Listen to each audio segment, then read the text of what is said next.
Hi there. I'm so glad you've joined me for this final part of Step 3, Social Media Platforms.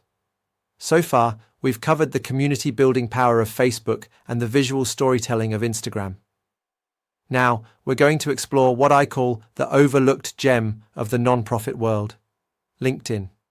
While it might not have the broad, casual reach of Facebook or the vibrant, creative energy of Instagram, LinkedIn is unparalleled for building trust and deep credibility with a professional audience. Remember tech philanthropist Tony from Step 2? This is exactly where he spends his time. LinkedIn isn't about viral dances or fun filters. It thrives on professional insights, concrete data, measurable impact stories, and thought leadership. If you want to connect with corporate partners, major donors, or highly skilled volunteers, LinkedIn is your gateway. So, why should your nonprofit dedicate time to a professional network? It's not just about having a presence, it's about positioning your organization as a serious player in the social impact space. Let's dig deeper into the 5 strategic reasons why LinkedIn is a game changer. 1. Corporate and major. Donor engagement. LinkedIn is the professional standard for CSR, or corporate social responsibility.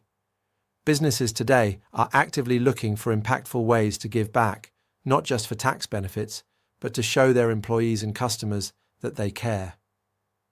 LinkedIn allows you to meet these decision makers where they are already in a business mindset, making it much easier to start a conversation about formal sponsorships or major gifts.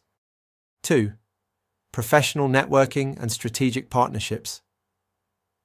Beyond finding donors, LinkedIn is about finding allies.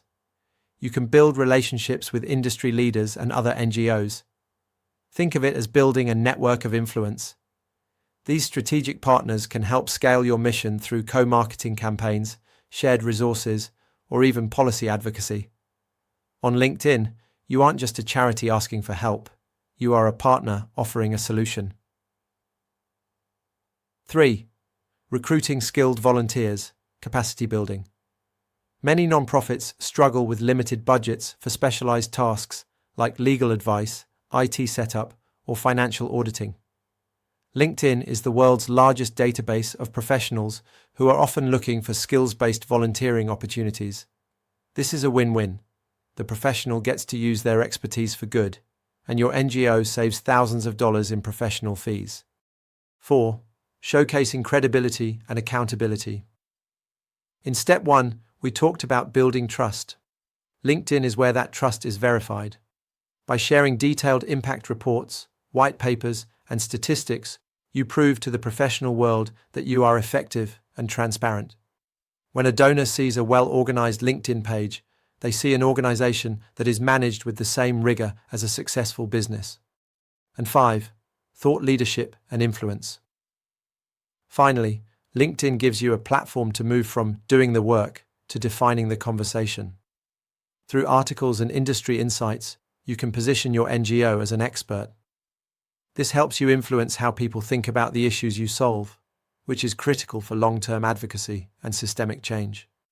You have now learned about your audience and their needs, and you've seen what the different social media platforms offer. Now, it's time to make a strategic decision. Remember, when it comes to social media for a busy team, less is often more. Your goal right now is to focus on where your primary audience is and where you can consistently share content that supports your mission. To do this, we're going to use the Your Platform Choices Worksheet. You can find this in our free products section on the website, or you can just use a notebook. Here is your action plan. Review your goals. Look back at Step 1. What are you actually trying to achieve? Revisit your audience personas. Look back at Step 2. Where do Tony or Priya actually spend their time online? Consider your resources. Be honest. What kind of content can your team realistically create? If you have no one to film video, maybe Instagram isn't your first choice. If you love writing, LinkedIn might be your home. Based on these insights, I want you to identify the 1 to 3 platforms that make the most strategic sense for your NGO. For each chosen platform, write down why it is a good fit. Does it connect to your specific goals? Does it reach your target audience? My final key tip for this stage is focus. Don't worry about the platforms you aren't on.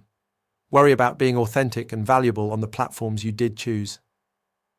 Once you've made your strategic choice, you've finished the where. In our next session, we're going to start talking about the what. We'll be moving on to step 4, develop your content pillars, where we will create a roadmap for your stories so you never have to stare at a blank screen again. I'll see you in step 4.